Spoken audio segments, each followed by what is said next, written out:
সেটা নিয়ে আমরা কথা বলবো।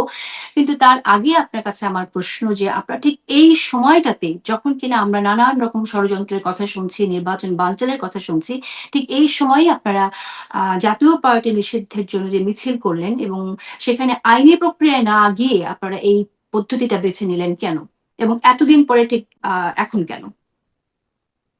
রাশেদ ভাই। ধন্যবাদ। জি, ধন্যবাদ সবাইকে। শুভেচ্ছা।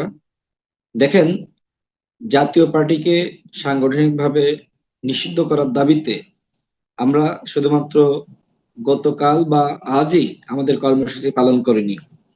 এর আগে আমরা নির্বাচন কমিশনে লিখিত অভিযোগ দাখিল করেছি।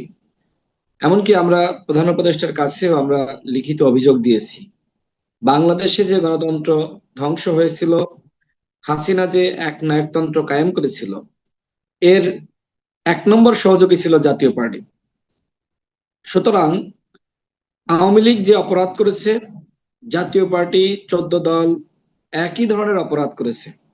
এমনকি এই জুলাই গণ অভ্যুত্থানে যারা আওয়ামী লীগের দোসর, তাদের সাথে সিদ্ধান্ত নিয়ে এই গণহত্যা পরিচালিত হয়েছে।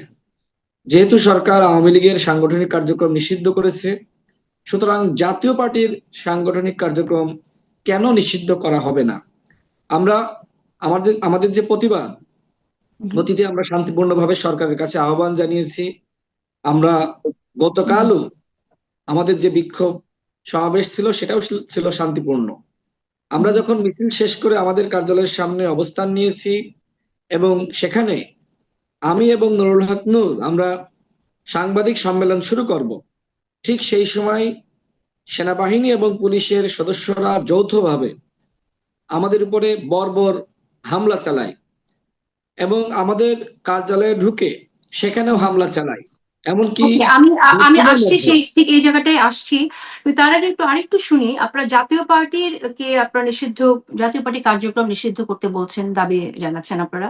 সেখানে তো আরো জোটের তো অন্যান্য শরিকরাও আছে, 14 দলের অন্যান্য দলগুলোও আছে, তাদের কথা বলছেন না কেন? শুধু জাতীয় পার্টি কেন? সবার কথাই বলেছি, আপনি মনে হয় আমাদের বক্তব্য শোনেননি। আমি আগেও বলেছি, মানে এই টকশো আপনি যখন শুরু করে আমাকে প্রশ্ন হুম, করলেন, আমি হুম। শুরুতেই বলেছি জাতীয় পার্টি এবং 14 দল, আমি সবার কথাই বলেছি। ওকে, বলেছেন, কিন্তু আপনারা গিয়েছেন জাতীয় পার্টির অফিসের সামনে, মানে জাতীয় নেভার পার্টিকে নেভার, আপনি বেশি আপনি এখানে এটা ভুল, প্রায়োরিটাইজ আপনি এটা করছেন। আপনি এটা ভুল বলছেন এবং ভায়োলেন্সের যে কথা বলছেন। গণ অধিকার পরিষদ কখনোই ভায়োলেন্স করে না। বাংলাদেশে একমাত্র দল 2018 সাল থেকে 24 সাল এক্সকিউজ মি, পর্যন্ত। না না, রাশেদ, রাশেদ, ভায়োলেন্সের কথা আমি কখন বললাম? ও, তাহলে হয়তো আমার কাছে এখানে সাউন্ড প্রবলেম আসছে হয়তো।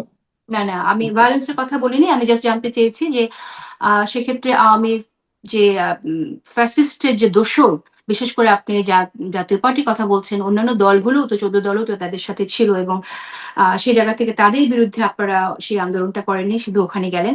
আচ্ছা, আরেকটি প্রশ্ন, আপনি বলছিলেন যে সেনাবাহিনী আপনাদের উপর হামলা করেছে, সেনাবাহিনীর অফিসাররা বা আপনার পুলিশের যারা সদস্য।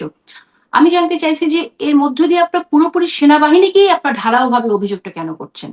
এখানে তো কতিপয় দেখেন, সদস্য আমি নিজে থাকছেন, রাইট? আমি নিজে উপস্থিত ছিলাম এবং আমার নিজের ওয়াইফের বড় ভাই সে সেনাবাহিনীতে আছে এবং আমার আত্মীয় স্বজন অনেকে আছে।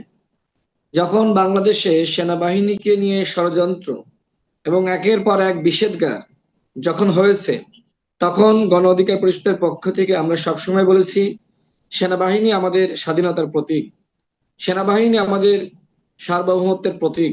সুতরাং এই বাহিনীকে কলুষিত করা, এই বাহিনীকে কলঙ্কিত করা যাবে না। এবং সেই বক্তব্য বাংলাদেশের সবাই শুনেছে, সবাই জানে। এমনকি আমরা মব ভায়োলেন্সের বিরুদ্ধে আমরা অসংখ্যবার বক্তব্য দিয়েছি। কিন্তু যে পতিত স্বৈরাচার, যারা এই জুলাই গণঅভ্যুত্থানে এত মানুষকে যারা হত্যা করেছে, যারা 14-15 বছর ধরে মানুষকে গুম করেছে, খুন করেছে, সুতরাং তাদের পক্ষে এবং তাদের দোসরদের পক্ষে আমরা কোনোভাবেই থাকতে পারি না। হ্যাঁ, অনেকে হয়তো ব্যালেন্সড পলিটিক্স করে, তারা হয়তো বলতে পারে যে না, আওয়ামী লীগ আগামী নির্বাচনে অংশ নিবে, জাতীয় পার্টি অংশ নিবে। কিন্তু আমরা যারা রক্ত দিয়েছি, যারা 18 সালের কোটা সংস্কার আন্দোলন, যে আওয়ামী লীগ, যে ফ্যাসিস্ট সরকার আমাকে 15 দিন রিমান্ডে নির্যাতন করেছে এবং আমাকে চোখ বেঁধে, হাত বেঁধে, আমার মুখের মধ্যে গামছা ঢুকিয়ে নির্যাতন করেছে, শুধু আমি নয়, এরকম অসংখ্য মানুষকে রিমান্ডে নির্যাতন করা হয়েছে, গুম করা হয়েছে, খুন করা হয়েছে। সুতরাং এই খুনি দল এবং ওকে, আমি তার আসবো, দোসর যারা, আসবো আপনার কাছে, আমি আসবো শেষ আবার করি, আপনার কাছে। আমাকে আমাকে 1 মিনিটে শেষ করতে দেন। না, আমরা তো জানি এই, তারা তাদের কার্যকলাপ, তবু শেষ করেন। জি, হ্যাঁ, এই খুনি দল এবং তাদের দোসররা তারা কোনোভাবেই রাজনীতি করতে পারে না।